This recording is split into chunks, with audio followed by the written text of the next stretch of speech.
자, 그러면은 어제 이어서 시작하도록 하겠습니다. 네. 준비되셨죠? 다들 복습해 오셨어요? 복습 다 했죠? 네. 재밌었어요? 어려웠어요? 데이터셋 전처리부터 한번 짧게 다시 한번 훑고 지나가고, 어, 오늘 표준화부터 할 차례인데, 여기 지금 데이터셋 전처리 한번 봐주세요. 그래서 데이터셋 전처리라는 거는 그 데이터 정제 작업을 뜻하는데 뭐 데이터 전처리에 뭐뭐뭐가 속해 있다는 것은 이렇게 정해져 있진 않아요. 여러분들이 생각했을 때, 여러분들이 실험을 했을 때, 그냥 뭐 정교화를 해야겠다. 아니면은 뭐 좀 이 아웃라이어를 제거해야겠다. 표준화를 해야겠다. 이런 것들을 이제 하는 거고, 뭐 이미지 데이터를 다룰 때는 이미지를 하나하나씩 보고 조금 이상한 이미지들, 제가 얼굴 인식을 막 한다고 했을 때 얼굴이 아닌 이미지들을 막 걸러낸다든지 그런 작업들이 다 전처리에 해당하게 됩니다. 그래서 전처리를 잘할수록 머신러닝의 그 성능이 좋아진다고 제가 말씀드렸죠. 그래서 전처리가 필요한 이유는 일단은 그 데이터셋의 단위랑 그다음 범위가 차이가 있어서 그것을 좀 맞춰주느라고 전처리를 한다라고 했고, 근데 제가 중요한 걸 또 말씀 못 드렸는데, 전처리를 하면은 특히 막 표준화나 정교화를 하게 되면 머신러닝을 할 때 그 학습이 더 빠르고 그다음 정확도도 높아지는, 이제 상대적으로 높아지는 경향이 있어요. 그래서 웬만하면은 한 90% 이상의 경우에는 그 표준화나 그 일반화를 하는 편이에요. 그래서 머신러닝 엔지니어도 다 표준화랑 정교화를 한다. 그래서 여러분들도 정교화나 표준화에 대한 그 개념을 알고 넘어가는 게 좋은데, 일단 정교화 같은 경우 노멀라이제이션은 데이터 중에 가장 작은 값을 0으로 만들고 가장 큰 값을 1로 만든다. 그거는 0에서 1 사이의 값을 가지도록 만드는 거죠. 예를 들면은 만약에 우리가 이미지 데이터를 다룬다고 했을 때 이미지 데이터는 한 픽셀이 0에서 255까지의 값을 가지고 있어요. 네. 근데 요거를 0에서 1 사이의 값을 가지도록 이렇게 만들어주는 정교화를 굉장히 많이 하게 되고, 정교화는 0에서 1 사이로 만들기도 하고, 한 마이너스 1에서 1 사이로 만드는 정교화도 있습니다. 그래서 여러분들이 실험을 통해 가지고 0에서 1 사이가 좋은지 마이너스 1에서 1 사이가 좋은지 이런 것들을 이제 결정하시면 되고, 그 다음에 정교화, 우리가 이제 아이리스 데이터셋에서 정교화를 한번 해봤었죠. 정교화할 때는 사이클런의 민 맥스 스케일러를 사용한다. 네. 민 맥스 스케일러 사용해서 fit 트랜스폼을 하면은 원래 막 그 센티미터 단위로 나와 있던 값들이 다 소수점 단위로 바뀌는 것을 알 수가 있어요. 물론 값은 0에서 1 사이의 값을 가진다 라는 걸 알 수 있죠. 그리고 데이터 프레임을 다시 만들어서 우리가 분포도를 봤더니 원래는 4.5에서 8 사이의 값을 가지고 있던 데이터가 0에서 1 사이의 값을 가지게 되었다라는 것도 알 수가 있죠. 네. 그래서 오늘 이제 정규와 마찬가지로 다른 전처리 방법인 표준화에 대해서 알아보도록 하겠습니다. 표준화는 데이터의 분포를 정규 분포로 바꿔줘요. 정규 분포라는 단어는 중요하지 않고, 일단은 정규 분포라는 그 어감이 주는 게 있죠. 약간 그 예쁜 분포도가 한 이렇게 되는 걸 정규 분포라고 하는데, 분포를 예쁘게 만들어준다라고만 알고 있으면 되고요. 일단은 데이터의 평균이 0이 되도록 하고 표준 편차가 1이 되도록 만들어줍니다.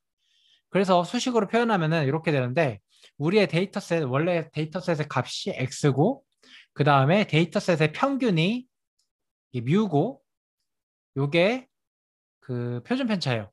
근데 뭐 수식은 중요하지 않고, 요렇게 해가지고 어떤 효과가 나는지가 더 중요하게 돼요. 그래서 데이터의 평균을 0으로 만들어주면은 데이터의 중심이 0에 맞춰지게 됩니다. 이것을 영어로 zero centered라고 하는데, 이 그림에서 보면은 확실히 알 수가 있어요. 만약에 오리지널 데이터의 분포가 이렇게 돼 있다. 우리가 그 붓꽃 데이터셋의 분포를 위에 데이터 비주얼라이제이션을 통해서 한번 봤었잖아요. 그래서 분포가 이렇게 되어 있던 거를 평균을 0으로 만들면은 요게 이렇게 움직이게 돼요. 그래서 움직이게 돼서 여기에 딱 그 평균이 0으로 된 그 십자가 겹치게 이렇게 움직이게 되죠. 그 다음에 표준 편차를 1로 만들어주면은 이렇게 예쁘게 그 0 주변으로 모이게 됩니다. 이게 정규 분포를 따르게 만든 건데 이 표준화를 시키게 되면 일반적으로 학습 속도가 빠르다. 학습 속도가 빠르다는 것은 우리가 이제 3강부터 이제 3회차부터는 분류나 회귀 같은 머신러닝 모델을 배울 텐데 학습하는데 시간이 좀 오래 걸려요. 근데 이 학습하는 시간을 좀 더 줄여둔다. 근데 실제적으로 학습하는 시간이 줄이려면은 여러분들 여러 가지 작업들을 해줘야 됩니다. 근데 일반적으로 학습 속도가 빠르다. 최저점 수렴 속도가 빠르다라는 거고 로컬 미니마에 빠질 가능성이 적다. 요거는 학습이 잘 된다. 정확도가 높아진다. 라는 것으로 알아주시면 되겠습니다. 그래서 이 얘기만 들어도 표준화가 굉장히 중요하다는 것을 알 수가 있죠. 정교화나 표준화가. 그래서 이번에 한번 표준화를 실제로 해볼 건데, 여러분들 지금 여기 문제가 있는 게 뭐냐면은, 원래 이걸 한 강에 끝냈어야 되는데, 지금 그 콜랩이 연결이 끊겼잖아요. 저번에 하고 나서. 그 하루가 지나면은, 한 시간인가? 지나면은 연결이 끊기거든요. 그래서 연결을 다시 해줘야 됩니다. 네, 연결할 때는 여기 오른쪽 위에 연결 버튼을 눌러줘야 돼요. 연결 버튼을 눌러주고 그러면 할당 중, 연결 중 이렇게 뜨면서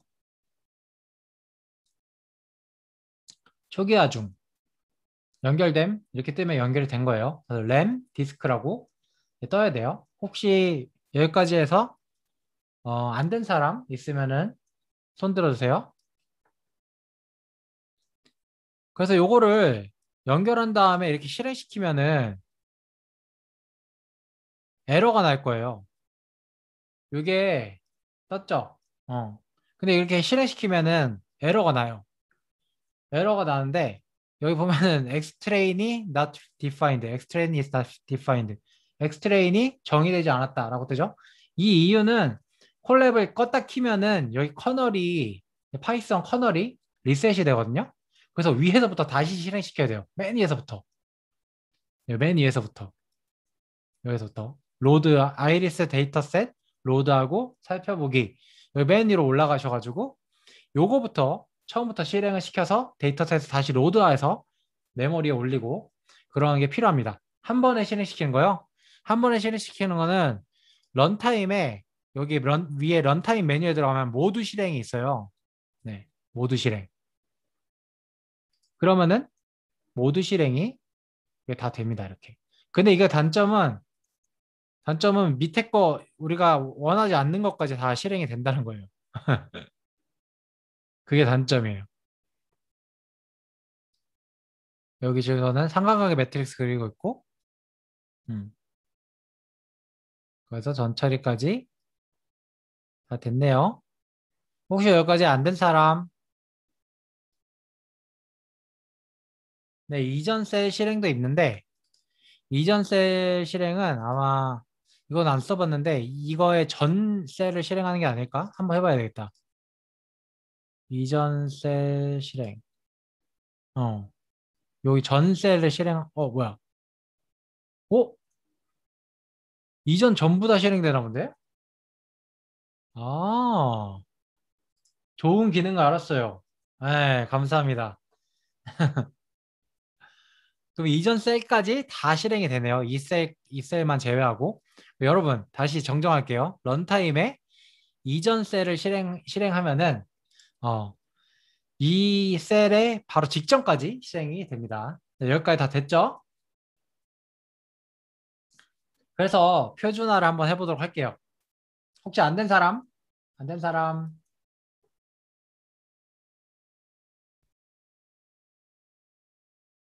안 된 사람 있어요? 어떻게 떠요?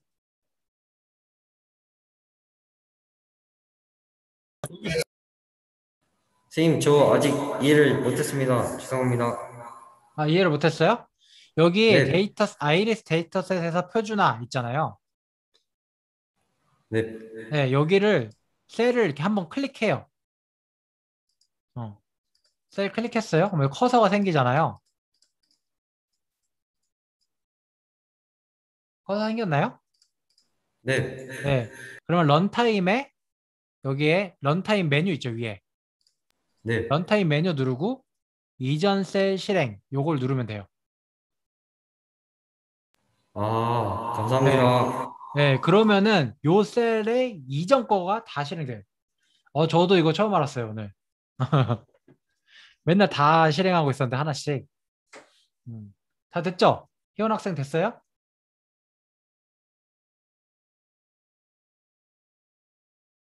희원 학생 됐어요? 네? 됐어요? 아, 네, 실행됐어요? 됐습니다. 됐어요? 감사합니다. 네, 그럼 하겠습니다. 자, 표준화를 실행시켜 보도록 하겠습니다. 그래서 마찬가지로 요것도 Shift 엔터 누르면은 이렇게 동그라미가 돌면서 실행이 되는데 표준화를 시키면은 보시면은 소수점 값이 마찬가지로 나와요. 정규화랑 같이 소수점 값이 나오는데 정규화랑 우리가 했던 정규화랑 다른 점은 지금 마이너스 값이 약간 보이죠? 정규화했을 때는 플러스 값밖에 안 보였잖아요. 왜냐면 0에서 1 사이로 만들어주는 거니까. 근데 표준화 같은 경우는 그냥 평균을 0으로 만들어주고 표준 편차를 1로 만들어주는 거니까 이게 마이너스 값이 보일 수가 있어요. 네, 이렇게 내 소수점을 잘 되는 것을 확인할 수 있고 정규화를 했을 때랑 마찬가지로 우리가 데이터 프레임으로 한번 만들어 보겠습니다. 그래서 판다스의 데이터 프레임을 이렇게 이 함수에다가 데이터 스케일드 표준한 요 변수를 여기다 넣어주고 마찬가지로 칼럼 이름을 지정해 줄 때는 아이리스의 feature names 요거를 이렇게 넣어주면은 Xtrain scale드의 그 표준화된 데이터 프레임이 들어가게 되겠죠. 그 데이터 프레임의 맨 앞줄 5개를 표시하고 싶을 때는 데이터 프레임의 점 헤드라는 메소드를 사용하면 됩니다. 네, Shift 엔터 누르면은 이렇게 데이터 프레임 형태로 보이게 돼요. 이게 콜랩이나 주피터 노트북에서 하면은 굉장히 좋은 이유가 이런 데이터 프레임을 이렇게 보여주니까 너무 편하죠. 엑셀처럼 보여주죠. 만약에 10줄을 보고 싶다. 앞에서부터 10줄을 보고 싶다. 그럼 10을 입력하면 되죠. 네, 이렇게 10을 입력하면 앞에서부터 10줄이 보여요. 그 다음에 우리가 마찬가지로 정교화했을 때랑 마찬가지로 박스 플롯을 한번 그려볼 거예요. 세플 랭스가 어떻게 변했는지, 분포가 어떻게 변했는지를 X 트레인의 세플 랭스랑 그 다음에 X 트레인 그 표준화한 거에 세플 랭스를 그려볼 거고요. 매플라립의 서브 플롯을 사용해서 그래프를 좌우로 2개 그릴 건데 행은 하나짜리, 그 다음에 열은 2개짜리. 이게 약자가 number of rows, number of columns라고 이해하면 쉽고요. 그 다음 figure size, 이제 그래프의 크기는 8,8짜리, 8,8짜리고 정사각형이 나오겠죠. 그래서 이 C4의 박스 플롯을 사용해서 이렇게 그려보면은 이번에도 똑같아 보이지만 다르죠. 뭔가 뭐가 다를까요?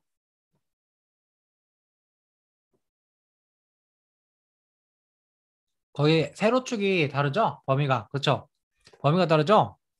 여기는 마이너스 4.5에서 8까지 범위인데 한 마이너스 2에서 2.5까지의 범위를 가지게 되고 이것은 지금 표준화가 돼서 그런데 어? 표준화가 돼서 그런데 일단 여기 보면은 중간값이 한 0 부근으로 돼요. 이건 평균값이 아니라고 했죠. 중간값이고 그래도 평균 0에 가깝게 이렇게 중간값이 맞춰지게 되고 그다음에 표준 편차가 이제 1로 됐다는 것은 지금 눈으로 볼 수는 없지만 뭐 그렇다고 믿고 넘어갑시다. 네. 이렇게 해서 일단 전처리까지는 그 표준화 정규화까지는 했고요. 이제 마지막으로 제가 알려드릴 게 인코딩 방법인데요. 머신러닝 알고리즘은 숫자만의 입력으로 받을 수가 있어요. 왜냐하면은 머신러닝이라는 그 학문 자체가 그 수학을 기본으로 해요. 일단은. 근데 제가 지금 수학을 거의 다 수식을 거의 다 안 썼는데, 우리가 지금 내부에서 그 사이클런이나 이제 우리 판다스로 사용했던 거, 특히 사이클런 내부에서는 거의 다 수식이 다 들어있어요. 그래서 우리가 했던 것들이 다 수식으로 다 되어 있고 우리는 그냥 위에 함수를 쓰니까는 수식이 안 보이긴 하는데 다 수식으로 돼 있고 그래서 머신러닝 알고리즘은 숫자를 입력을 받을 수밖에 없어서 우리는 모든 데이터를 다 숫자로 바꿔줘야 됩니다. 숫자로 바꿔줘야 더하기, 빼기, 곱하기, 나누기를 할 수가 있겠죠. 머신러닝은 결국 수학이니까. 그래서 우리는 만약에 데이터에 문자 같은 게 있다면은 문자나 뭐 그림 같은 게 있다고 하면은 그걸 다 숫자로 바꿔줘야 돼요. 숫자를 변환하는 작업. 이것도 마찬가지로 전처리의 일부가 되고요. 이번에 사용할 볼 데이터셋은 펭귄 데이터셋입니다. 펭귄 데이터셋은 여기 굉장히 귀여운 펭귄들이 세 마리가 있는데 붓꽃 데이터셋하고 마찬가지로 펭귄도 학술적으로 보면은 여러 종류의 펭귄이 있잖아요. 근데 이 펭귄 데이터셋에는 세 종류의 펭귄이 있어요.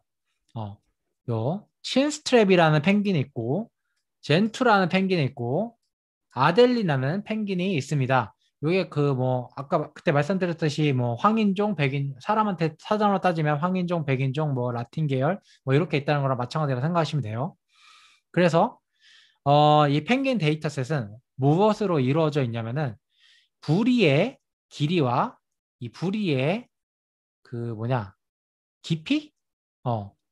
부리의 길이랑 부리의 깊이라고 해야 되나? 하여튼 요거로 이루어져 있습니다. 높이. 높이. 고마워요. 높이. 왜 높이가 생각이 안 났을까? 네. 그래서 부리의 길이랑 부리의 높이로 이루어져 있고요. 그래서 마찬가지로, 이번에는 사이클런이 아니라 시본에도 샘플 데이터셋이 있어요. 그래서 보시면은 SNS 로드 데이터셋으로 불러오게 되죠. 그래서 시본의 로드 데이터셋, 펭귄 데이터셋을 불러오도록 하겠습니다.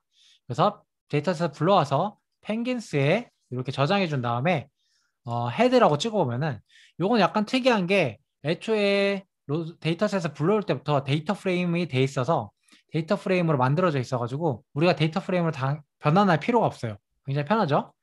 지금 보시면은 이렇게 뭔가 모르겠는 것들이 막 나오는데 스피시스 요게 펭귄의 종이에요. 펭귄의 종이고 그 다음에 이거는 어느 섬에 사는지 그 다음에 이거는 부리의 길이가 얼마인지 부리의 높이가 얼마인지 그 다음에 이게 뭐죠? 플리퍼 이 지느러미라고 그러나? 발지느러미? 발지느러미 길이 발지느러미의 중량 질량 무게 그 다음에 성별 이렇게 돼 있죠. 근데 지금 보면은 숫자가 아닌 것들이 있어요. 숫자가 아닌 것들이 이제 스페시즈랑 아일랜드랑 뭐 이런 것들이 있죠. 그래서 우리는 이거를 필요 없는 것들은 다 지워버리고 우리가 필요한 것들은 다 숫자로 바꿔버릴 거예요. 네. 숫자로 바꿔버릴 거라서. 근데 여러분들이 이제 딱 봐도 알겠지만은 이런 종 같은 경우는 곱하기 나누기가 안 되겠죠. 이게 글자니까. 그래서 다 숫자로 바꿔주는 거예요. 근데 이게 데이터셋을 보다 보니까는 여기에 NaN 막 이런 것들이 있어요. 이런 것들이 넘버가 아니란 뜻인데 숫자가 아니라는 뜻인데 요거는 이제 필요가 없단 말이에요. 우리가 그래서 이 줄을 통째로 지워줄 겁니다. 네. 이거 이 줄 말고도 다른 줄에도 분명히 이 난이 다 있을 거예요. 그래서 이 난이나 널 값들을 다 지워버리도록 하겠습니다. 이것도 전처리의 일종이에요. 근데 우리가 판다스를 쓰는 이유가 판다스에서 아이고 판다스에서 자동으로 널 값이나 난 값을 지워주는 함수가 있어요. 여기 보시면은 펭귄스의 drop NA 그래서 NA인 것을 전부 다 떨궈내라 라는 이런 메서드가 있고 떨궈낸 다음에 다시 펭귄스라는 변수에다가 다시 넣어주도록 하겠습니다. 그래서 이걸 실행시키면은 보시면은 난 값이 없어졌죠. 위에 거랑 비교해 보세요. 난 값이 없어져서 3번 행이 지금 사라진 것을 볼 수가 있어요. 그래서 이렇게 편리하게 난 값이나 너를 지울 수가 있고 그래서 이번에는 펭귄의 우리가 오늘 전처리를 하고 싶은 것은 이 종을 다 숫자로 바꿔버리고 싶은 건데 이 종이 몇 개씩 있는지 한번 알아보도록 하겠습니다. 그래서 C본에 카운트 플랫을 하면은 카운트 플랫 뭔가 숫자를 세는 그래프겠죠. 그래서 X축에다가 펭귄의 종을 다 넣어주고 한번 그려보면요. 이 그래프는 펭귄의 종이 가로축에 이렇게 딱 있고 아델리, 그다음 친스트랩, 젠투라는 종이 있죠. 그래서 아델리라는 종은 140개 정도 있고 친스트랩이라는 종은 뭐 한 70개 정도 데이터가 존재하고 젠투는 120개 정도 존재한다는 것을 알 수가 있습니다. 약간 불균형하죠. 지금 데이터가. 불균형하면은 학습하기 힘들지만 일단은 우리가 학습시킬 거 아니니까 일단 해보도록 하겠습니다. 그래서 우리가 이 종을 다 숫자로 바꿔줘야 되잖아요. 인코딩, 그것을 바로 인코딩 과정이라고 하는데 이 사이클런의 프리프로세싱 클래스에 보면은 라벨 인코더라는 굉장히 좋은 그 인코더가 있어요. 그래서 라벨 인코더를 마찬가지로 초기화를 시켜준 다음에 fit 트랜스폼, 프리프로세싱은 전부 다 이제 이니셜라이즈 해주고 fit 트랜스폼 하면은 되거든요. 그래서 이 종을 다 숫자로 바꿔주세요 라고 하면은 이렇게 인코디드를 출력해 보면은 이런 숫자들이 나오게 됩니다. 네. 원래는 스페시스를 찍어 보면은 요 위에다 행을 하나 추가하고 찍어 보면은 원래는 아델리, 젠투, 그 다음에 챈스트랩 요런 걸로 써져 있던 게 전부 다 숫자로 바뀐 걸 써 있죠. 네. 근데 어떤 게 아델리고 어떤 게 챈스트랩이고 어떤 게 젠투인지는 모르겠어요. 네. 일단은 이 그 숫자로 바꾼 것을 데이터 프레임에 다시 넣어주도록 하겠습니다. 그래서 펭귄의 스피시스를 이제 펭귄의 그 종에다가 인코디드 된 값을 넣어주게 되면은 다시 한번 헤드로 찍어볼게요. 그러면 원래 여기가 문자로 종이 써져 있던 게 다 숫자로 바뀐 것을 알 수가 있어요.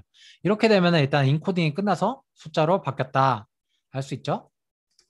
그래서 이번 다시 한번 카운트 플랫을 찍어보면은 여기가 원래 문자였는데 다 종의 이름이었는데 숫자로 바뀌어가지고 알 수 있죠. 그래서 각각 여기서 볼 수 있듯이 0이 바로 아델리고 그다음에 1이 친스트랩이고 2번이 젠투인 것을 알 수가 있네요. 근데 그것을 사이킨런에서 이미 제공을 해요. 그래서 인코더에 클래시스 그다음에 언더스코어 까먹으면 안 되는데 언더스코어로 딱 쳐보면은 이제 리스트 형태로 나오게 됩니다. 그래서 각각 0, 1, 2에 해당한다는 것을 알 수가 있죠. 굉장히 쉽죠? 그래서 이번에 한번 인코디드 된 것을 다시 한번 인버스 인코딩을 할 수가 있어요. 인버스 인코딩을 한다는 건 뭐냐면은 숫자로 바뀐 것을 다시 문자로 바꿔둔 거죠. 그래서 인코더에 인버스 트랜스폼을 하게 되면은 다시 역 인코딩, 디코딩이 돼서 이렇게 다 문자로 다시 바뀌는 것을 알 수가 있습니다. 약간 사이클런이 불편한 것은 데이터 프레임을 넣어도 다 어레이 형태로 나오죠. 그래서 다시 데이터 프레임을 바꿔줘야 된다는 게 불편하긴 한데 그래도 이게 어딥니까? 네. 이렇게 해가지고 머신러닝 데이터셋을 다루는 방법에 대해서 어, 잠시만요. 종이 3개라서 0부터 2까지 해준 건가요? 네, 맞아요. 종이 이 데이터에는 3가지밖에 없잖아요. 그래가지고 0, 1, 2 이렇게 3개가 된 거고 만약에 종이 10개다 그랬으면은 종이 10개면은 0부터 9까지로 이렇게 인코딩을 해주겠죠? 이해되시죠? 네. 뭐 우리는 어차피 코딩을 계속 해오니까 0부터 세는 것에 익숙해져야 돼요. 아시겠죠? 그래서 저는 키보드도 맨 앞을 0으로 놓고 써요. 농담이고. 자, 연습해볼 만한 데이터셋 한번 소개해 보도록 하겠습니다. 우리가 지금 붓꽃 데이터셋하고 펭귄 데이터셋으로 한번 실습을 해봤는데 여기 보시면은 사이클런의 샘플 데이터셋 요게 있어요. 제가 링크를 이렇게 걸어놨죠? 한번 눌러볼까요? 그러면은 여기에 토이 데이터셋이라고 불리는 샘플 데이터셋들이 있습니다. 토이 데이터셋, 장난감 데이터셋이라고 부르는 이유는 가지고 놀기 좋아서 토이 데이터셋이라고 불러요. 그래서 보통 머신러닝 엔지니어나 데이터 과학자들은 요 데이터셋으로 맨 처음에 다들 입문을 하게 됩니다. 이 보스턴 데이터셋은 이제 집값 데이터셋이고 보스턴 그 도시의 집값 데이터셋 부동산 데이터셋이죠. 우리가 로드 아이리스는 붓고 데이터셋 해봤고, 다이아비리는 당뇨병 데이터셋이에요. 이건 나중에 한번 실습 해볼 거고요. 로드 디짓은 그 엠니스트라고 손글씨 데이터셋이에요. 요거는 저도 뭔지 모르겠는데 피지컬 엑서사이즈 리널루드 데이터셋이라고 하네요. 요거는 여러분이 한번 찾아보세요. 뭔지. 그 다음에 와인 데이터셋이 있고 그 다음에 유방암 데이터셋도 있고 이런 것들 보면은 영어로 돼 있긴 한데 여기에 데이터셋에 대한 설명들이 다 나와 있어요. 어떤 데이터셋을 포함하고 있는지 그 다음에 몇 개의 데이터가 있는지 그래서 이런 것들을 하나하나씩 다 읽어보고 하셔야 되고 그냥 다짜고짜 그냥 로드 해가지고 한번 보면서 하셔도 상관없습니다. 일단 가지고 놀만 하고 나 마찬가지로 실본에도 샘플 데이터셋이 있는데 여기는 이제 GitHub에 저장이 돼 있어요. GitHub에 내려가 보시면은 이렇게 데이터 소스가 나와 있고요. 여기에 CSV 파일로 저장이 다 되어 있죠. 요 중에 하나를 입력하시면 됩니다. 네. 그래서 이런 것들 한번 해보시면 재밌을 것 같아요. 네, 그래서 여기까지 해가지고 머신러닝 데이터셋에 대해서 전처리하고 비주얼라이제이션, 시각화하고 이런 것까지 알아봤고 혹시 2회차까지 질문 있는 사람 질문해 주세요. 지금까지. 혹시 지금 막 뭐 나는 부끄러워서 질문 못하겠다 아니면은 뭐 나중에 갑자기 질문이 생각났다 이런 분들은 그 이메일로 보내주시면 제가 답변해 드리도록 하겠습니다. 자, 이번에는 인코딩 할 때 문자는 다 숫자로 만드나요? 네, 문자는 다 숫자로 만들어요. 네. 문자를 숫자로 만든다기보다는 성별도 문자죠. 저 성별도 문자죠. 그럼 만약에 내가 성별을 바꾸고 싶으면은 여기다가 이렇게 입력하면 됩니다. 네. 그러면은 성별은 두 개잖아요. 남자, 여자. 이렇게 하면은 0, 1로 바뀌죠. 0, 1로 바뀌죠. 그죠?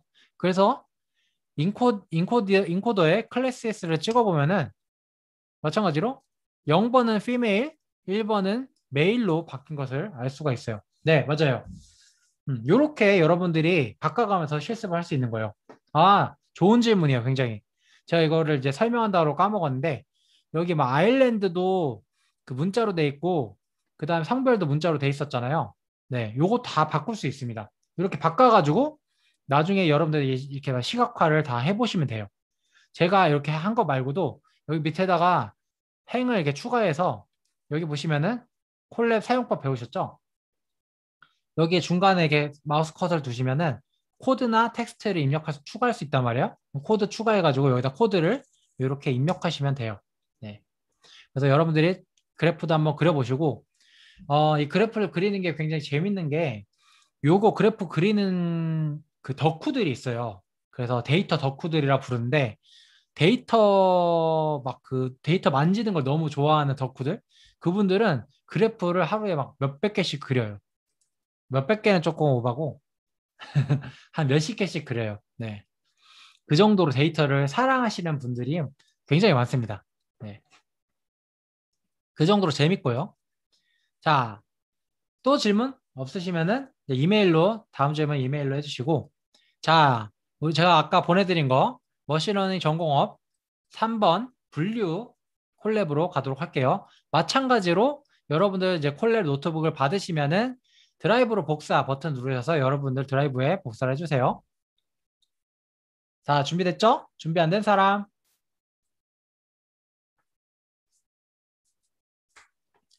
그래서 콜랩을 사용하는 방법은 오른쪽 위에 연결 버튼을 누르셔도 되고요. 그냥 첫 번째 셀을 실행하셔도 자동으로 연결이 됩니다. 네, 일단 저는 연결 버튼을 눌러서 연결하도록 할게요. 그래서 연결된 노트북이 여러 개일 수가 있거든요. 그래서 이런 것도 알려드릴 게, 우리가 지금 노트북을 두 개 썼잖아요. 머신러닝 데이터셋하고 분류, 요 두 개를 지금 연결했는데, 이거를 끈다고 해서 그 커널이 꺼지진 않아요. 그래서 여기 런타임에 세션 관리에 보시면은, 런타임 메뉴에 세션 관리 보시면은, 내가 지금 사용하고 있는 그 세션들이 보이게 됩니다. 그래서 지금 제 분류를 쓰고 있고 머신러닝 데이터셋은 이미 닫았는데도 탭을 닫았는데도 떠 있죠. 그래서 좀 이거 거슬린다 이런 거 좀 이렇게 강박증 같은 거 있어요. 저는 그래서 그 종료를 딱 해줍니다. 이렇게 2번 머신러닝 데이터셋 다 썼으니까 종료를 다 해주고 닫게 누른 다음에 3번 분류만 켜주고 합니다. 네. 그래서 분류 클래시피케이션이라고 부르는데 자, 뭐 그냥 분류기를 한번 만들어 볼 거예요. 오늘은 다짜고짜 만들어 볼 겁니다. 이론은 굉장히 조금만 할 거예요. 그래서 분류기를 한번 예시를 잠깐 들어보고 바로 실습으로 들어가도록 하겠습니다. 그래서 이 분류기 클래시파이어라고 부르는데요. 이 분류기가 뭘까라고 하면은 말 그대로 분류를 해주는 기계입니다. 그 예를 들면은 강아지와 고양이의 사진을 보고 분류하는 기계를 분류기라고 불러요. 분류기. 영어로는 클래시파이 머신이라고 안 부르고 클래시파이 하는 어떤 놈이라고 해서 클래시파이어라고 부릅니다. 네, 굉장히 쉽죠? 혹시 분류기의 예를 한번 들어볼 수 있는 사람 있나요? 무슨 기계, 어떤 데이터셋으로 무슨 기계를 만들 수 있을까?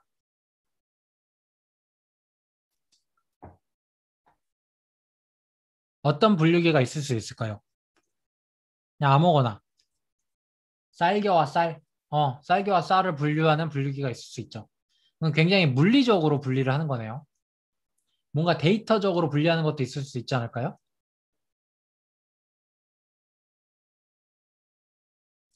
리캡차에서 신호등 이미지를 분류. 신호등 이미지를 분류. 그거 말하는 거죠.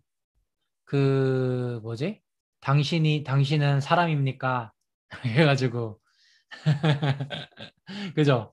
신호등 막 횡단보도, 횡단보도 소화기 이렇게 있는데 신호등만 딱딱딱딱 하는 거. 그 리캡차가 굉장히 머리가 좋은 게 그걸로 데이터셋을 쌓는다고 해요. 사람들한테 이렇게 선택하게 해서. 사람인지 기계인지 분류하려고 만든 것처럼 보이잖아요. 그래가지고 그거를 그 데이터셋으로 쌓아서 그걸 또 판매를 한대요. 그 굉장히 머리가 좋지 않아요? 카메라로 마스크 쓴 사람이랑 안 쓴 사람을 분류하는 거. 맞아요. 차 속도도 분류할 수 있죠. 빠른 차, 뭐 느린 차, 뭐 10km대 차, 뭐 30km대 차 이렇게 분류할 수 있죠. 네, 여러분들이 이제 그런 분류기 예를 잘 들어주셨는데 그런 것들이 바로 분류기입니다. 그래서 우리는 제가 예로 들 것은 강아지와 고양이를 분류하는 분류기를 한번 예로 들어볼 거예요. 그래서 우리는 머신러닝 엔지니어니까 일단 여러분들도 머신러닝 엔지니어죠. 머신러닝 데이터들을 다 다루고 데이터 과학자고 머신러닝 엔지니어입니다. 왜냐면은 데이터를 다뤄서 예측하는 기계를 만드니까요.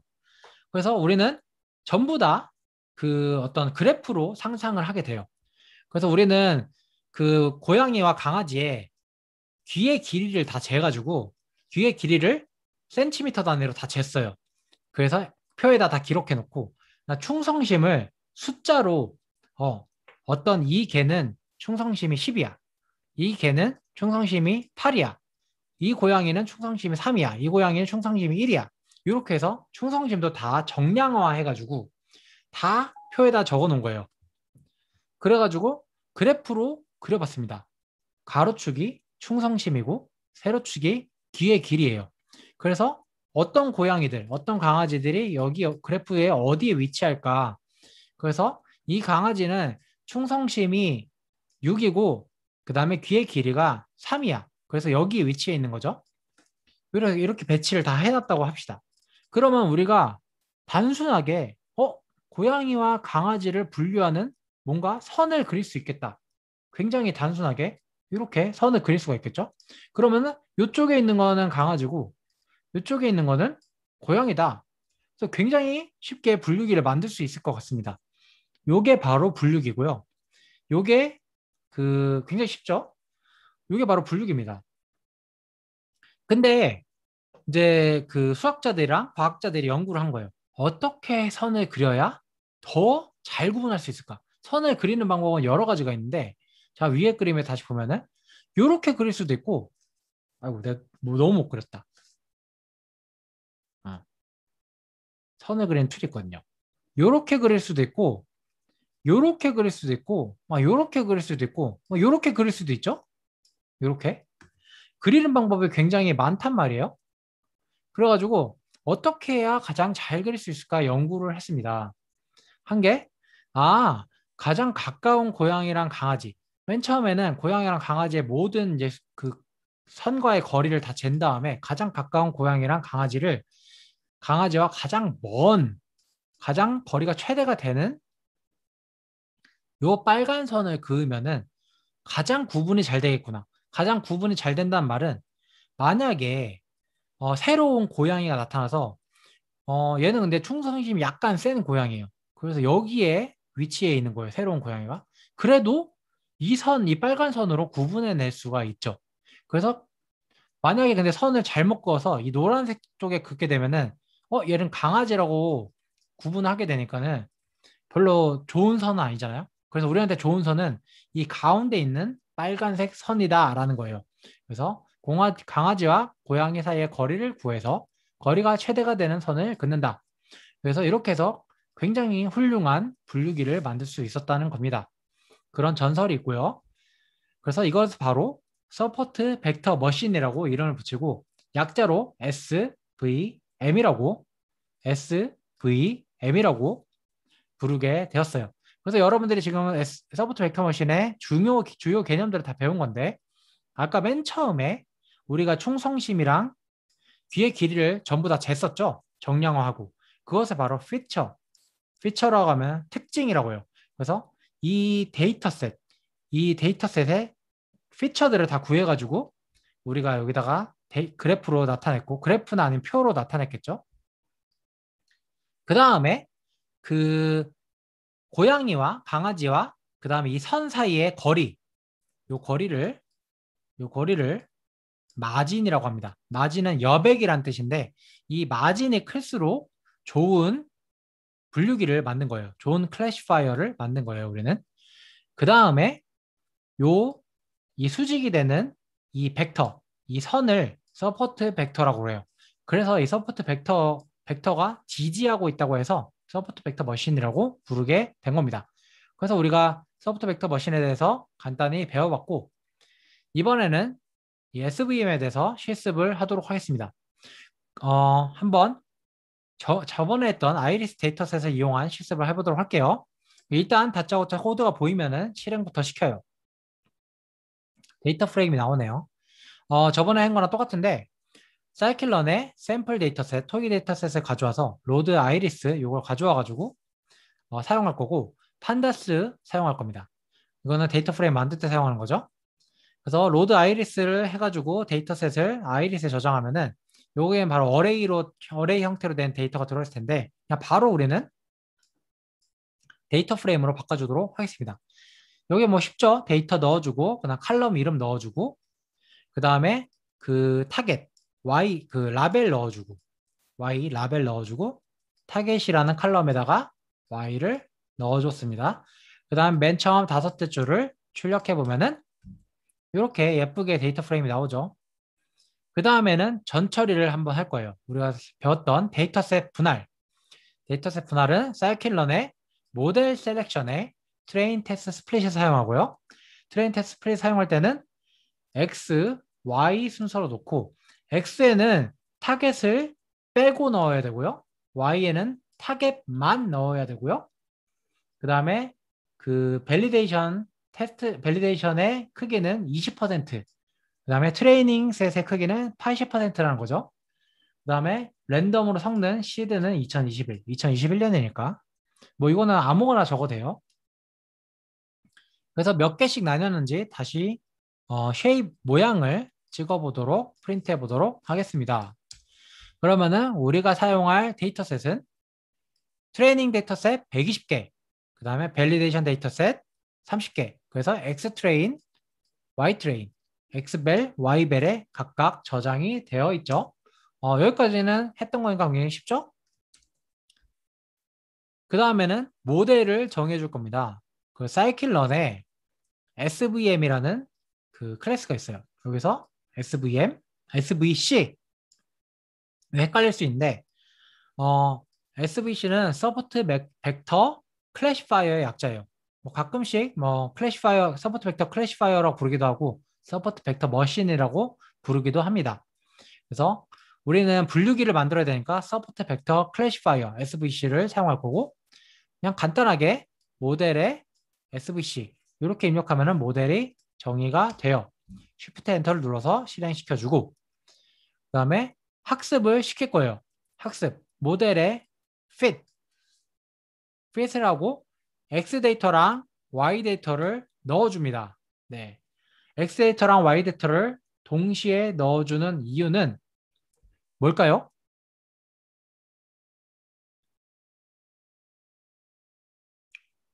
왜 정답을 보여주는 걸까요? 어떤 붓꽃인지 여기다 보여주는 거죠?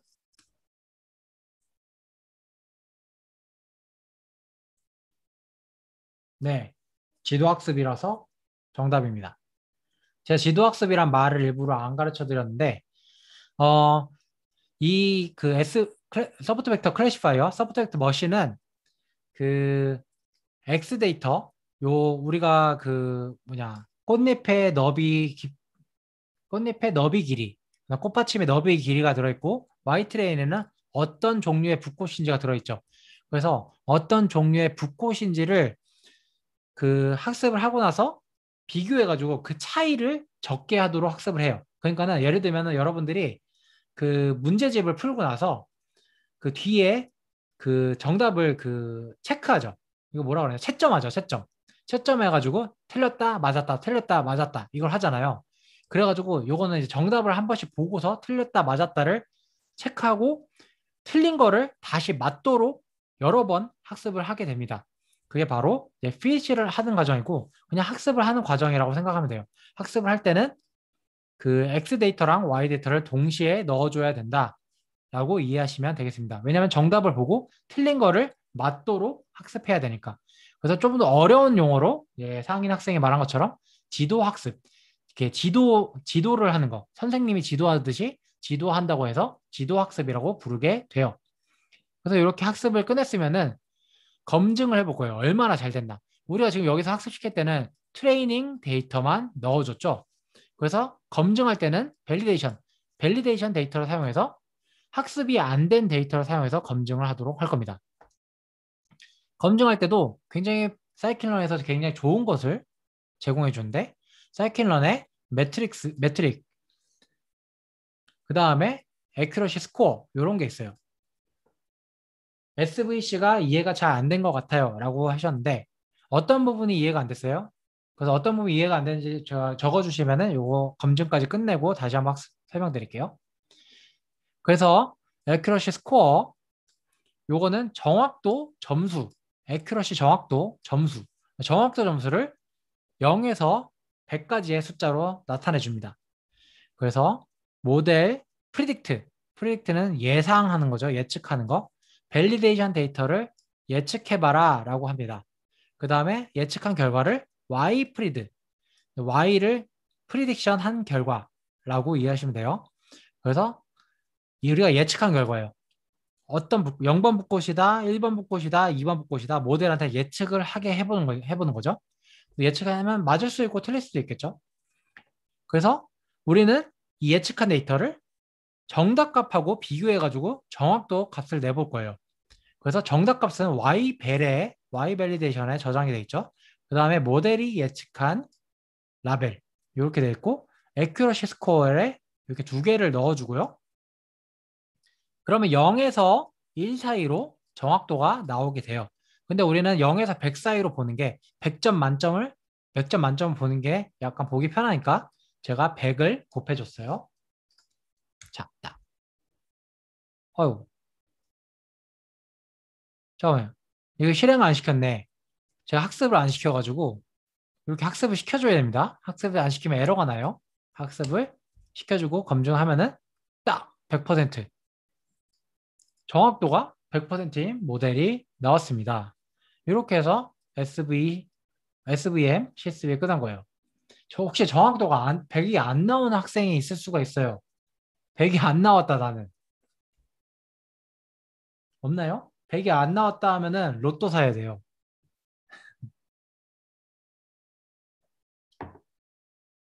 네. SVM 약간 어려웠죠? SVM. 사실 SVM을 막 엄청 이해할 필요는 없어요. 왜냐면은 클래시파이어 분류기의 한 가지 종류인데 어 이게 우리가 고양이랑 강아지를 그래프로 그린 거는 다 이해를 했죠? 그래서 우리가 선을 그려가지고 구분을 한다. 그래서 이 선 자체가 사실은 모델이 됩니다. SVM 모델이 돼요. 서포트 벡터 머신이 되는 거예요. 이 선 자체가. 왜냐면 강아지랑 고양이를 구분했으니까. 그런데 우리가 이 흉성심이랑 귀의 길이를 숫자로 나타낸 것을 다 피처라고 부르고요. 그 다음에 요 가장 가까운 강아지, 죄송합니다. 가장 가까운 강아지랑 가장 가까운 고양이의 요 사이의 길이를 마진이라고 부르고, 마진은 여백이라고 했죠. 그 다음에 이 벡터, 제일 가까운 강아지랑 요 선, 구분선까지 선의 요 선을 소프트 벡터라고 부르고, 그래서 소프트 벡터 머신이다 라고 하는 거죠. 그래서 분류기의 한 종류가 바로 소프트 벡터 머신이 되고, 분류기에는 또 다른 모델들이 많아요. 네. 혹시 이해가 되셨나요? 음. 네, 좋습니다.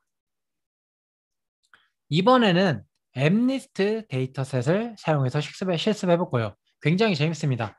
거의 이제 본론으로 들어가는 건데, 지금 여러분이 머신러닝 모델의 한 가지를 사용해 본 거예요.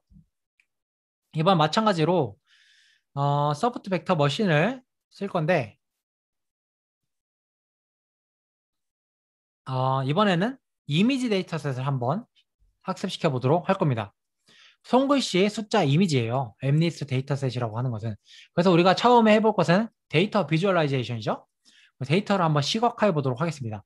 사이킨런의 데이터셋에 로드 디짓을 보게 되면은 디짓이라고 하는 것 자체로 알 수 있는데 그 디지털 숫자를 말하는 걸 알 수 있죠.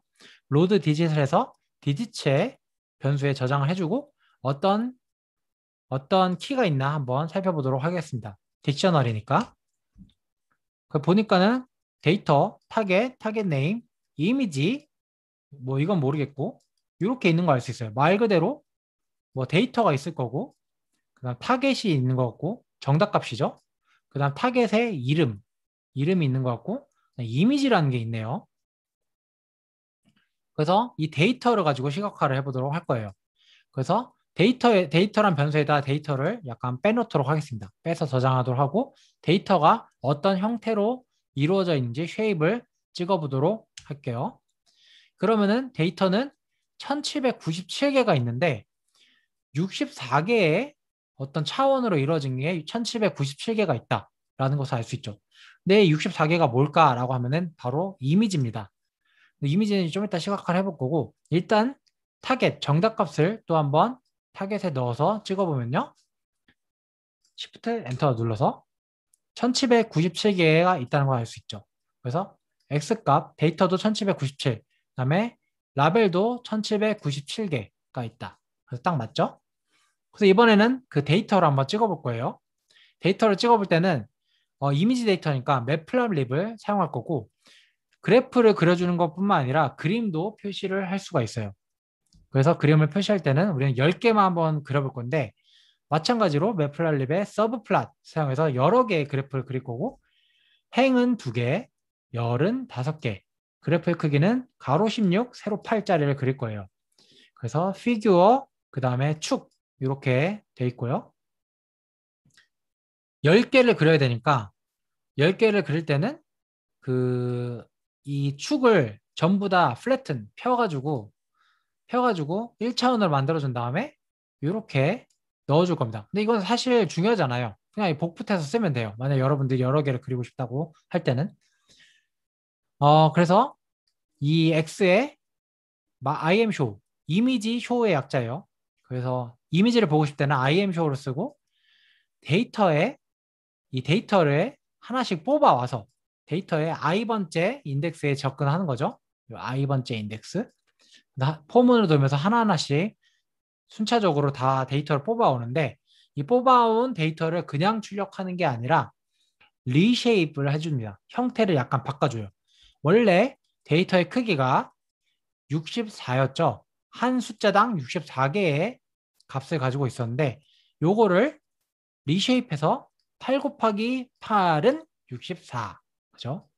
그래서 8 곱하기 8, 가로 8, 세로 8의 형태로 만들어줍니다. 가로 8픽셀, 세로 8픽셀의 형태로. 그 다음에 이 그래프의 각각의 그 제목은 라벨을 가져와서 출력해 보는 거죠. 그래서 일단 실행을 시킵니다. 그럼 그래프가 나오는데, 이거 보이나요? 여러분들 이게 다 보여요? 뭐가 뭔지? 그림이 보여요? 숫자 보여요? 보이죠? 착한 사람만 보여요? 0, 1, 2, 3, 4, 5, 6, 7, 8, 9. 여러분 다 착하니까 보일 거예요. 그 다음에 우리가 제목에다가 라벨을 다 찍었죠. 그래서 이 그림은 0입니다. 이 그림은 1입니다. 이 그림은 2입니다. 이렇게 라벨이 다 적혀 있죠. 이 그림은 9입니다. 네, 이렇게 다 매칭이 돼서 잘 보이는 것을 알 수 있어요. 이런 데이터들이 있구나. 그래서 우리가 이번에 머신러닝으로 소프트 벡터 머신으로 해결해야 될 문제는 이 그림을 보고 이게 0이다 라고 예측해내는 모델을 만들어 보는 거예요. 굉장히 재밌겠죠. 이게 손글씨인데 이 그림만 보고서 이게 2다 라고 예측하는 모델을 만들어 보도록 하겠습니다. 그래서 이번에는 정규화를 한번 써보도록 할 거예요. 정규화. 그래서 데이터 0번째 데이터를 그 숫자 하나만 뽑아가지고 이렇게 찍어보면은 요거는 지금 0이니까 요 그림이죠. 요 그림을 숫자로 나타내 본 거예요. 요 0이라는 숫자로 쭉 나타내면은 아까 64개의 숫자로 이루어져 있죠. 64개의 픽셀로 이루어져 있죠. 그래가지고 이게 0부터 한 15까지의 숫자로 이루어져 있는 것 같아요. 실제 15까지인지는 모르겠는데 어쨌든 이것을 0에서 1 사이에 소수로 다 바꿔버릴 겁니다. 우리는 정규화를 해서. 그래서 마찬가지로 사이클런의 프리프로세싱, 민맥스 스케일러 써서 쓰는 거 알겠죠? 민맥스 스케일러 쓰면은 데이터만 이렇게 넣어주면은 스케일드 변수에 그 정규화된 데이터가 저장되게 될 거고 마찬가지로 0번째 인덱스에 있는 값이 무엇인지 출력해 보도록 하면요. 위에 있던 이런 정수값들이 이런 깨끗한 정수값들이 더 깨끗한 소수로 바뀐 것을 알 수가 있습니다. 0에서 1 사이의 값을 가지고 있는 굉장히 깨끗한 수로 바뀐 걸 알 수 있죠. 자, 이렇게 해서 정규화를 마쳤으면은 이번에는 마찬가지로 트레이닝 셋과 밸리데이션 셋으로 분할을 할게요. 이번에도 마찬가지로 모델 셀렉션, 트레이닝 테스트 스프레드 사용하는데 트레이닝 테스트 스프레드에 X 데이터는 정규화된 데이터를 넣어주게 되고 Y 데이터는 타겟을 넣어주게 되고 그 다음에 테스트 사이즈는 20%, 그러니까 밸리데이션 셋은 20%, 트레이닝 셋은 80%, 8대 2로 분할을 한다. 랜덤으로. 오케이. 근데 여기서 한 가지 약간 다른 게 있죠. 우리는 원래 데이터 프레임으로 판다스로 데이터 프레임을 변환한 다음에 넣었는데 이번에 어레이 형태로 다 넣어버렸어요. 근데 트레인 테스트 스프레드이 굉장히 똑똑한 애인 게 데이터 프레임으로 넣어도 되고 어레이 형태로 넣어도 얘가 알아서 다 분류를 해줍니다. 굉장히 똑똑하죠. 그래서 데이터셋 분할을 이렇게 해주면은 요거는 트레이닝 셋은 1437개, 밸리데이션 셋은 360개. 그래서 8대 2의 비율로 우리가 분할을 했습니다. 그 다음에 학습하고 검증을 할 건데요. 이번에 약간 그 코드를 합쳐서 써볼게요. 그래서 사이클런에 SVC 쓰고 정확도를 평가할 때는 정확도 점수, accuracy 스코어를 씁니다. 모델을 정의하고 모델을 fit, 학습시키고 모델을 예측해서 Y 밸리데이션 넣어서 검증을 해서 예측한 데이터를 Y 프레드에 넣고 예측한 데이터랑 정답 데이터랑 채점을 해서 몇 퍼센트가 맞았는지를 0에서 100 사이로 바꿔서 출력을 해라. 이해돼요? 이해되죠? 이해되죠? 굉장히 쉽죠? 이렇게 하면은 우리가 검증한 정확도가 나옵니다. 97.77% 맞췄습니다. 이 97.77% 맞췄다는 의미는 100개 중에 3개 정도를 틀렸다는 거예요. 이 모델이. 그러니까 숫자를 100개를 문제를 내면은 3개는 틀린다. 97개는 맞는다. 꽤, 꽤 정확도가 높죠? 신기하죠? 그래서 이렇게만 학습시켰는데도 정확도가 굉장히 높습니다. 그래서 검증 결과를 한번 시각화 해봐야겠죠? 그냥 이렇게만 보고 끝내면 재미가 없잖아요. 실제로 맞췄는지 틀렸는지 한번 시각화해 보도록 하겠습니다. 맵플랫립에 파이플랏 사용해서 시각화할 거고요. 서브플랫으로 행 2개, 열 5개로 이렇게 만들어주고 2행 5열의 그래프가 나올 거고요. 가로 16, 8. 그래서 마찬가지로 그래프를 포문을 통해 가지고 그래프가 아니라 그림을 그리는데 이번에는 밸리데이션 그림을 그리게 되죠. 근데 이거를 가로 8, 세로 8짜리로 그림으로 이렇게 만들어줘야 되고 원래는 64짜리였는데 8 곱하기 8은 64니까 이렇게 만들어주고 요거의 제목, 각각의 그림의 제목은 true. true의 뜻은 참이란 뜻이죠. 참 true. 참값, 정답값을 true라고 하고 validation, true 값. pred는 prediction, 예측한 값. 모델이 예측한 값은 ypred. 이렇게 해서 두 가지를 그 제목에다 출력해 보도록 하겠습니다. 그래서 실행을 시키면은 자, 딱 나오죠. 굉장히 흥미로운 결과가 나왔어요. 요거를 읽어보는 방법은 자, 원래 참 이 그림은 8인데 이 그림 정답은 8인데 우리가 학습시킨 모델이 8이라고 예측했다 라고 하는 거예요. 마찬가지로 이 그림의 정답은 2인데 우리가 만든 모델이 2라고 예측했다. 정답 맞았죠? 여기 틀린 거 있나요? 틀린 게 있나요? 틀린 값. 마지막 거 틀렸네요. 이 그림은 정답이 8인데 우리가 만든 모델이 1이라고 예측을 해버렸네요. 그래서 모델이 틀릴 수도 있다는 거. 네, 이렇게. 그래서 97.97%니까 정확도가 틀릴 수도 있습니다. 그래서 우리가 사실은 머신러닝 엔지니어는 요런 게 이제 이런 것들 결과들을 보고서 어떤 값들이 어떤 값들이 틀렸는지 맞았는지 확인해보고 이 정확도를 97%에서 98%로 올리고 98%를 98.5%로 올리고 98.5%를 98.9%로 올리고 이런 작업들을 계속 반복하게 돼요. 네, 전처리 다른 걸로 해보고 우리가 지금 요거는 그 민맥스 스케일러 써서 정규화를 했잖아요. 정규화 아니고 표준화도 해보고 그 다음 뭐 정규화를 마이너스 1에서 1 사이로도 해보고 전처리도 해보고 모델도 막 바꿔보고 막 이렇게 하면서 모델을 튜닝하는 작업을 하게 됩니다. 네, 굉장히 그래서 노가다스러운 작업들이 많아요. 일단은 우리는 한번 싹 해봤어요. 처음에 아이리스 데이터셋으로 SVM을 사용해서 학습을 시켜서 정확도 100%의 모델을 만들어봤고 그 다음에는 두 번째는 데이터셋을 바꿔서 이 손글씨 데이터셋을 사용해서 그 머신러닝 모델을 또 만들어가지고 SVM으로 한 번 더 예측해 봤습니다. 굉장히 재밌죠? 이렇게 해가지고 할 수가 있었습니다. 지금 8시 50분이거든요. 네. 10분 정도 쉬고 9시에 그 나머지 거 한번 진행해 보도록 할게요. 쉬는 시간입니다. 9시에 봐요. 네, 여러분 시작하겠습니다. 다 왔죠? 안 온 사람 손. 한 가지 중요한 거를 놓치고 갔는데 그 소프트 벡터 머신에서 이 피처라는 게 있다고 했잖아요. 그럼 만약에 우리가 지금 아이리스 붓꽃 데이터셋을 사용해서 실습을 해봤는데 아이리스 데이터셋에서는 피처가 뭘까요?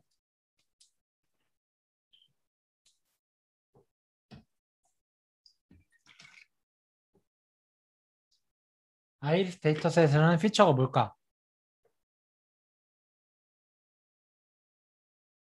우리 피처를 보고 선을 그은 거잖아요. 피처를 보고 학습시켜서 선을 그은 건데, 그럼 아이리스 데이터셋에서는 피처가 도대체 뭘까? 붓꽃의 종류는 아닙니다. 네, 세플랭스. 그쵸? 여기 지금 데이터 프레임에서 보면은 요게 바로 피처들이 됩니다. 우리가 강아지랑 고양이를 구분할 때는 귀의 길이랑 충성심 막 이런 것들을 피처로 사용했잖아요. 붓꽃 데이터셋을 사용했을 때는 세플랭스, 세플위스, 그러니까 꽃받침의 길이랑 너비, 그 다음에 꽃잎의 길이랑 너비, 요게 바로 피처가 되고, 그 다음에 그 붓꽃의 종류는 이 타겟, 정답값이 되는 거죠. 라벨이 되는 거죠.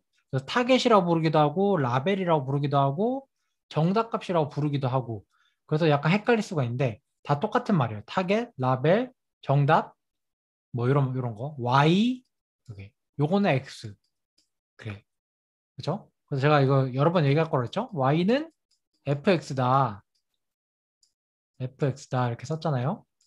이제 조금 이해가 되는 학생이 한두 명씩 나올 텐데, 자, 요 세플 랭스랑 페탈 랭스 이런 것들, 이 피처들을 X라고 했죠? X를 넣으면, X를 넣으면 우리가 학습시킨 머신러닝 모델 F, 이 함수가 이 정답값 타겟을 예측해낸다. 그래서 이렇게 함수 형태로도 쓸 수 있다는 거예요. 자, 그러면은 그럼 붓꽃 데이터셋에서 알겠어요. 그럼 우리가 지금 엠리스트 데이터셋, 손글씨 데이터셋으로도 했었죠. 이런 데이터셋. 여기서는 피처가 뭘까요?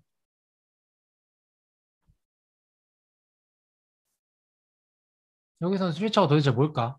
붓꽃 데이터셋에서는 막 꽃잎의 길이 뭐 이런 것들이 있었는데 이미지 좀 더 구체적으로 그냥 이미지라고 하면은 뭔지 모르죠? 그럼 이미지 그림을 말하는 건가? 음, 그죠? 각각의 픽셀, 각 픽셀의 값, 데이터 맞아요. 그렇게 말해야 돼요. 아까 픽셀의 값을 우리가 이렇게 찍어봤잖아요.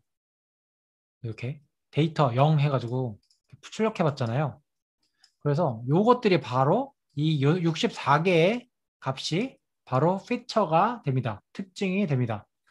그래가지고 이 값을 보고서 우리는 어떤 숫자인지를 예측해 내는 거예요. 그래서 픽셀의 값을 보고 64개의 픽셀 값.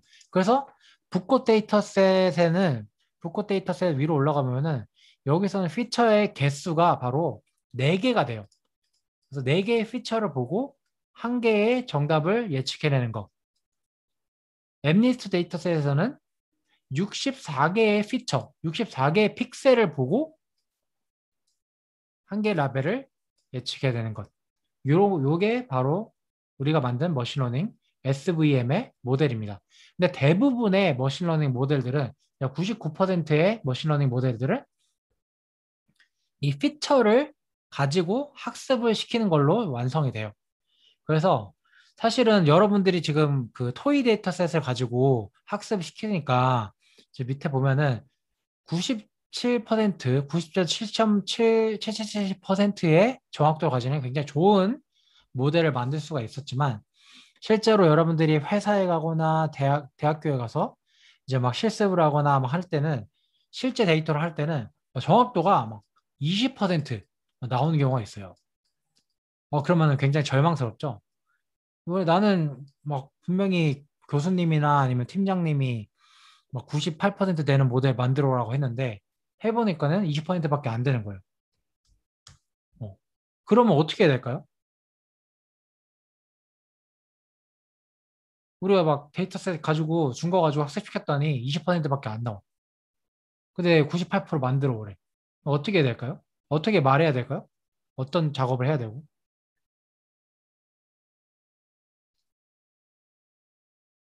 전처리? 전처리를 어떻게 해?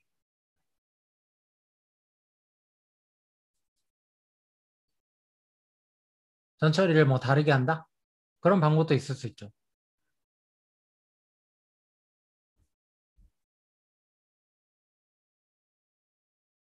학습을 계속 시킨다? 계속 시킨다는 게 어떤 뜻이에요? 막 뭐 여러 번 시킨다? 반복해서? 요걸 코드를 계속 여러 번 실행한다? 다른 데이터를 모은다? 여러 가지 요인이 있을 수 있어요. 그래서 지금 굉장히 애매하죠. 정답이 없는 걸 물어보고 있으니까. 근데 여러 가지 요인이 있으는데, 만약 20%가 나왔다는 거는 거의 뭐 어떤 짓을 해도 굉장히 90%까지 올리기는 힘들다는 뜻이에요. 그래서 제가 예를 하나 들어볼게요. 아까 위에 이 그림에서. 그래서 우리가 이제 이렇게 학습시킨 SVM 모델이 있다고 쳐요. 우리가 만약에 강아지와 고양이를 구분하는 이 모델을 만들었는데 정확도가 낮은 거야. 정확도가 낮다는 말은 어떤 그 데이터가 있는데, 아이고, 어떤 데이터가 있는데, 어, 예를 들어서 고양이가 하나 있는데요. 제가 고양이 그림을 이렇게 하나 그려볼게요. 고양이. 고양이 같죠? 고양이.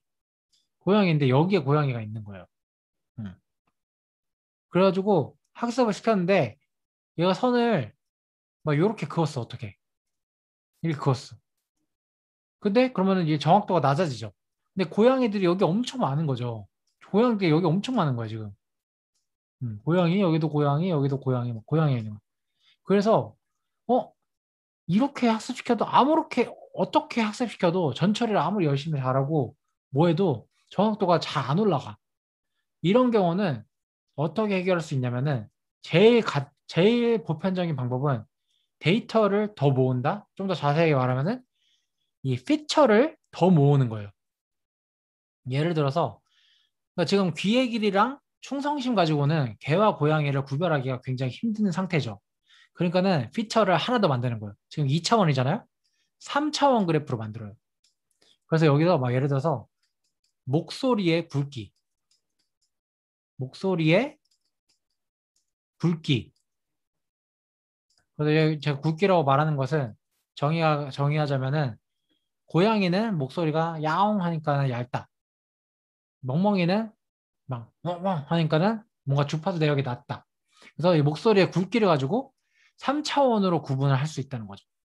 피처를 하나 더 늘리면은 구분을 하기가 쉬워져요. 그러면 얘네들의 분포가 약간 달라지겠죠? 어. 그래서 만약에 지금은 제가 3개의 피처를 사용한 거잖아요. 뭐 귀의 길이, 목소리의 굵기, 충성심. 그럼 만약에 이렇게 해도 정확도가 낮아. 그럼 어떻게 될까요?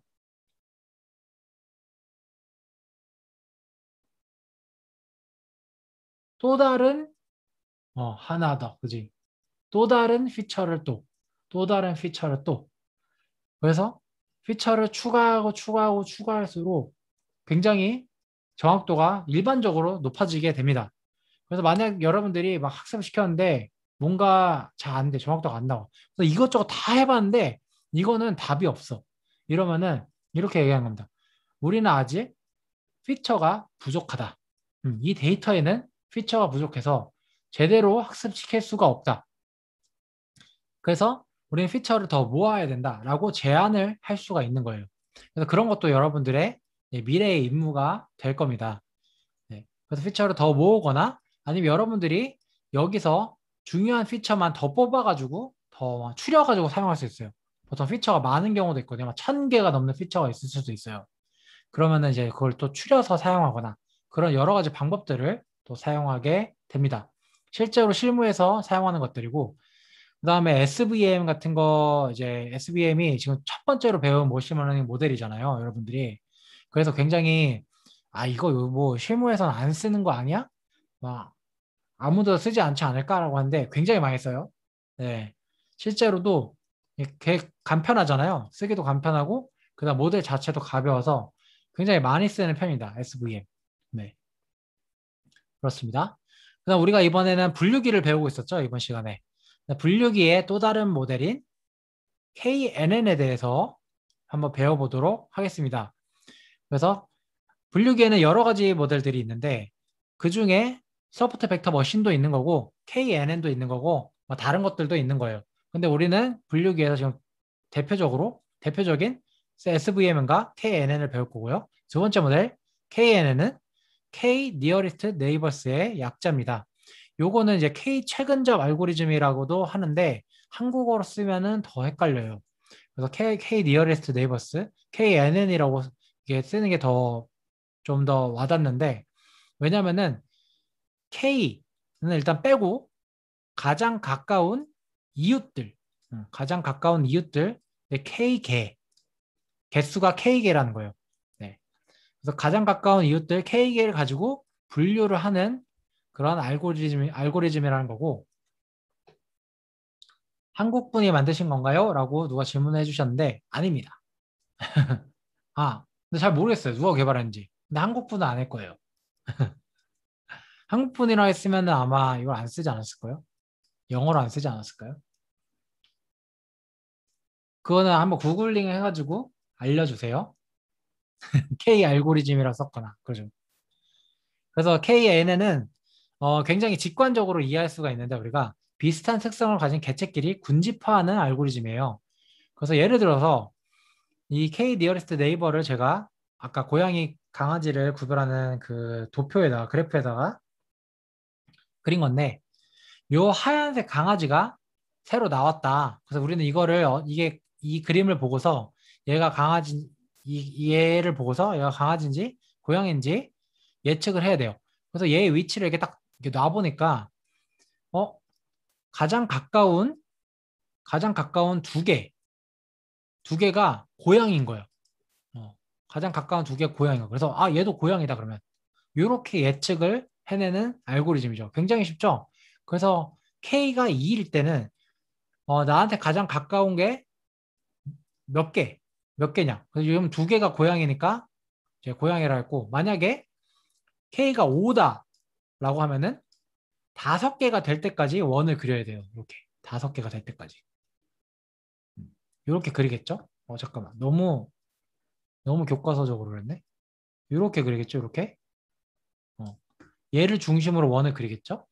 그래서 고양이가 다섯 개가 될 때까지 원을 그려서 근데 강아지 두 개가 섞여 있긴 하지만 고양이가 다섯 개니까 다섯 개가 먼저 채워졌으니까 얘는 그럼 고양이다 라고 그 분류를 해내는 알고리즘입니다. 그래서 만약에 여기에 강아지가 있고 K가 3이다. K가 3이다. 라고 하면은 얘를 가지고 원을 그렸을 때 이렇게 그려지니까 강아지가 세 마리가 먼저 들어왔죠. 그래서 얘는 강아지다 라고 분류를 하는 알고리즘이 되겠습니다. 직관적이니까 굉장히 이해가 빠르죠? 그래서 샘플 데이터로 한번 KNN을 이해해 볼 건데요. 이거는 이제 코드는 일단 설명 안 할 거예요. 제가 설명드리고 싶은 거는 어떻게 KNN이 되는가라는 거예요. 그래서 빨간색, 파란색 점들의 이렇게 군집들이 있고요. 그래서 이 새로운 초록색 점이 나왔을 때 이 점이 빨간색에 해당하는지 빨간색에 해당하는지 파란색에 해당하는지 알아낼 거예요. 그래서 이거를 이렇게 실행을 시키면은 그래프가 나오는데 실행시킬 때마다 바뀌어요. 그래서 지금 이번에 실행시켰을 때는 여러분이 실행시키면 아마 또 다르게 나올 거예요. 그래서 이번에 실행시켰을 때는 여기에 이제 초록색 점이 나타나 있죠. 이 점이 이렇게 왼쪽에 치우쳐져 있는데 K가 3이라고 했잖아요. 그래서 이렇게 원을 그려보니까 빨간색이 3개가 먼저 들어오죠. 그러니까 얘는 빨간색이다 라고 되는 거고 또 실행을 시켜서 이번에도 빨간색이죠. 파란색 나올 때까지 해야지. 파란색 나왔다. 그래서 K가 3이니까 이번에는 원을 이렇게 조금씩 키워가면서 또 그려봅니다. 그래서 이 정도 원을 그렸을 때 파란색 점이 3개가 들어오니까 얘는 파란색이다 라고 그 분류를 해내는 알고리즘이에요.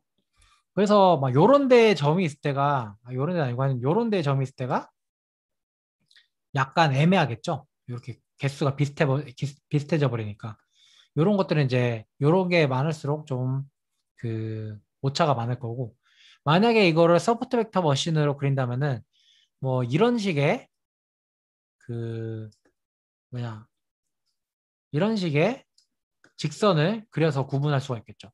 네. 그래서 서포트 벡터 머신하고 KNN하고 다른 점이 이런 겁니다. 네. 이렇게 개념적으로 이해를 할 수가 있고요. 혹시 나는 이해가 안 된다, 이게. 한 번 더 설명해 주세요 하는 사람. 서포트 벡터 머신보다는 쉽죠? KNN 다시 한번 설명드리면은 자, 우리가 고양이랑 강아지를 분류하는 기계를 만든다라는 거예요. 근데 고양이가 새로 딱 나타났을 때 이 주변에 어떤 고양이가 맞냐 강아지가 맞냐 이거예요. 이 주변에. 그래가지고 얘를 고양이라고 판단할 거냐 강아지라고 판단할 거냐라고 하는 게 바로 KNN이죠. 네. 그 이웃 주변에 그 얼마나 고양이가 맞냐 강아지가 맞냐 얘 주변에 그걸로 판단하는 알고리즘입니다. 네. 그래서 우리가 이렇게 해가지고 빨간색, 파란색 점을 사용해가지고 한번 이렇게 눈으로 볼 수 있었죠. 그래서 한번 실습을 한번 해볼 거예요. 앱리스트 데이터셋을 사용해서 한번 실습해 보도록 하겠습니다. 자, SK scikit-learn 그 다음에 이번엔 네이버스라는 파일에 들어있는데 K 네이버스 클래시파이어 이것도 약간 이름이 다르긴 한데 K nearest neighbors 그다음에 클래시파이어 분류기라는 뜻이에요. 그래가지고 이렇게 쓰고요. 모델을 정의할 때는 이렇게 그냥 쓰기만 하면 되는데 SVM하고 다른 점은 몇 개의 네이버를 마주쳐야 그거라고 인식할 건지 숫자를 정해줘야 됩니다. 3이라고 지정할 수도 있고 5라고 지정할 수도 있고 뭐 여러분 마음대로 지정할 수가 있어요. 이렇게 해서 모델을 정의한 다음에 학습을 시킬 때는 fit이라고 학습을 시키게 됩니다. 학습시킬 때는 마찬가지로 정답을 보여주면서 채점을 시키게 해야 되니까 틀린 것들은 틀렸다고 알려주고 맞은 건 말렸다고 알려주고 틀린 것들은 맞도록 지도하면서 학습을 시켜야 되니까 지도학습이니까 X트레인하고 Y트레인을 동시에 넣을 거예요. 넣어줍니다. 그래서 학습시키면은 뭐 이런 것들이 나오고 검증을 하는 방법은 똑같아요. 모델을 학습시켰으면은 이 모델을 예측해라. 뭘 예측하냐? 밸리데이션 데이터를 예측해라 라고 하고 예측한 결과값을 y프리드에 저장하고요. 그 다음에 우리의 y의 정답값하고 y를 예측한 값하고 정확도 점수를 내주세요. 네, 0에서 100까지의 숫자로 내주세요 라고 하는 겁니다. 그래서 찍어보면은 이게 무슨 뜻이죠? 98.88%의 정확도를 가진 모델을 우리는 만들었어요. 굉장히 쉽죠? 네, 이렇게 해서 K-nearest neighbor도 scikit-learn을 사용하면은 SVM하고 다를 게 없습니다. 그래서 scikit-learn이 굉장히 좋은 게 이렇게 여러 가지 모델이 많이 제공한단 말이에요, 기본적으로. 그래서 이거를 바꿔가면서 사용할 때 얘만 바꿔주면 돼요, 여기. 이 모델 정의 하나만 바꿔주면은 여기 fit하고 predict하고 그다음에 스코어 계산한 부분 다 똑같잖아요. 그래가지고 굉장히 쉽게 그 테스트를 할 수가 있어요. 네. 그죠? 그래서 사이클런은 그 무슨 모델들이 있는지 알아봐야 되겠죠, 우리가? 지금 K nearest neighbor랑 그 다음에 SVM 했는데 그 검색할 때는 scikit-learn 하고 클래시파이어라고 검색하면은 구글에 검색하면은 이렇게 뭐가 나오게 됩니다. 그래서 아무거나 들어가요. 그럼 굉장히 많은 클래시파이어들인데 이 문서가 아니다. 죄송해요. 슈퍼바이스 러닝 여기 들어가면은 굉장히 많은 이제 그 모델들이 나와요. 우리는 지금 배운 게 서포트 벡터 머신 요거 서포트 벡터 머신 배웠고 그 다음에 KNN이라고 치면 안 나오네. nearest neighbor 여기 있다. nearest neighbor classification 이거 배웠죠. 근데 굉장히 많은 알고리즘들이 있어요. 근데 요것들을 다 그냥 바꿔가면서 우리가 가장 좋은 모델들로 바꿀 수가 있다는 거죠.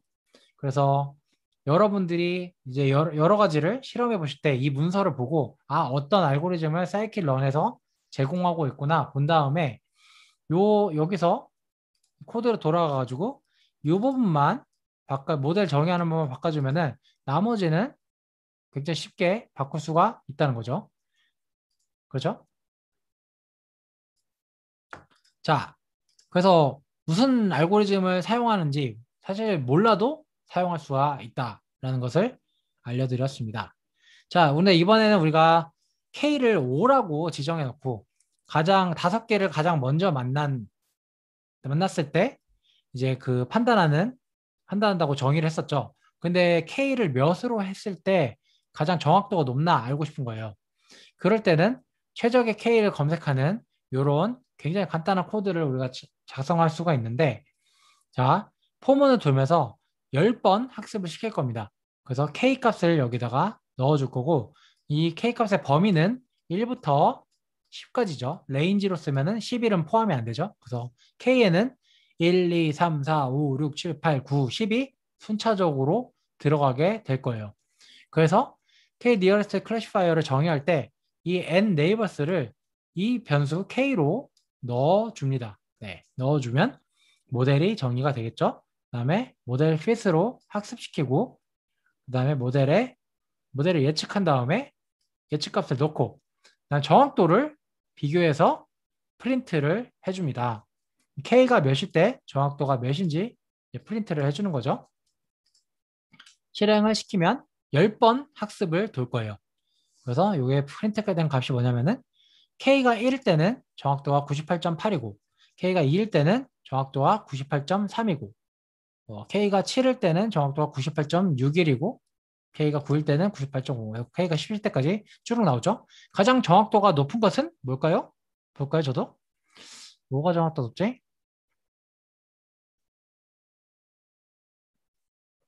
98.8이 가장 높죠? 98.8. 그래서 98.8이 가장 높으니까 K는 1일 때랑 K는 3일 때랑 K는 5일 때. 3일 때 아니네. 3일 때 아니네. K랑 5, 1이랑 5일 때. 요렇게 가장 높다는 걸 알 수 있어요. 요렇게 해가지고 튜닝을 할 수가 있습니다. 그래서 우리는 K가 1이거나 5인 모델을 사용하게 되겠죠. 실제로 그 엠리스트 모델을 우리가 뭐 배포한다고 할 때, 사용자들한테 사용하게 한다고 할 때, 이렇게 해서 간단하게 하이퍼 파라미터를 튜닝하는 방법에 대해서 알아봤어요. 네, 굉장히 쉽죠? 그래서 K nearest neighbor도 알아보고 SVM도 알아보고 여러분들이 이게 그 쓰실 때 이렇게 쓰면 된다. 그래서 우리가 SVM도 fish라고 하고 그다음 KNN도 fish라고 하는데 혹시 왜 fish라고 하는지 아는 사람 있어요? 이게 fish라고 하니까 학습한 느낌이 안 들지 않아요? 이 fish라고 왜 쓰는 걸까? 외우기 쉽게 해주려고. 음, 조절하다. 비슷해. 조절하다. 답에 맞춰서 맞춰가는. 음, 맞아요. 그런 그 느낌적인 느낌을 알아야 돼. fit이 뭐다라고 이렇게 정의하는 게 아니라 지금 우리가 이제 친구들이 말한 것처럼 느낌적인 느낌 있잖아. fit이라고 하면은 막 이런 말 알아요? 너랑 나랑 fit이 잘 맞아. 어, 얘랑 진짜 fit 잘 맞아. 이런 말도 있고 그 다음에 그 옷 같은 거 샀을 때 내 몸에 그 옷이 핏이 잘 맞는다. 핏이 잘 맞다. 이런 얘기 하잖아요. 이 핏이 이제 핏 그건데 그 내 몸에 옷을 맞추잖아요. 그래서 마찬가지로 얘도 정답에 그걸 맞춘다. 정답에 맞춘다. 이게 머신러닝의 컨벤션 용어인데 그래서 피팅을 한다고 해요.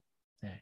옛날에는 머신러닝 초반에는 이렇게 복잡한 알고리즘을 못 썼고 그냥 막 어떤 직선을 이렇게 y는 ax라는 직선을 정의해서 이 a 기울기를 찾는 모델만 만들었었거든요. 옛날에는 진짜. 근데 그때 이 직선을 맞춘다고 해가지고 핏이란 용어를 썼었어요. 근데 그게 아직까지 남아 있는 거예요. 네. 그래서 이 머신러닝의 그런 어떤 역사도 배울 수 있고. 네. 혹시 여기까지 해서 질문 있는 사람 있어요? 혹시 나는 뭐 어떤 부분이 이해가 안 된다.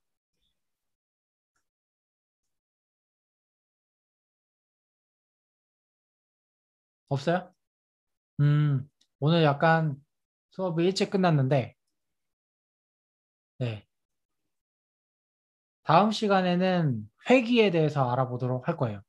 오늘까지는 분류를 알아봤고, 다음 시간에는 회귀에 대해서 알아볼 거고, 회귀도 굉장히 재밌어요. 분류로 풀지 못하는 문제들을 이제 회귀로 한번 풀어볼 거고, 여러분들이 한번 복습해야 되는 거는 여기 전체 다 복습을 하셔서 오셔야 돼요. 분류가 뭔지에 대한 개념 있잖아요.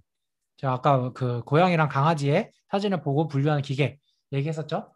그래서 막 이렇게 피처를 일단 우리가 잰 다음에 선을 긋거나 왜냐면은 주변에 몇 개가 있는지 비슷한 놈들이 몇 개가 있는지를 알아내서 분류를 한다. 이렇게 얘기를 했었는데 요거를 이해를 하는 게 굉장히 중요해요.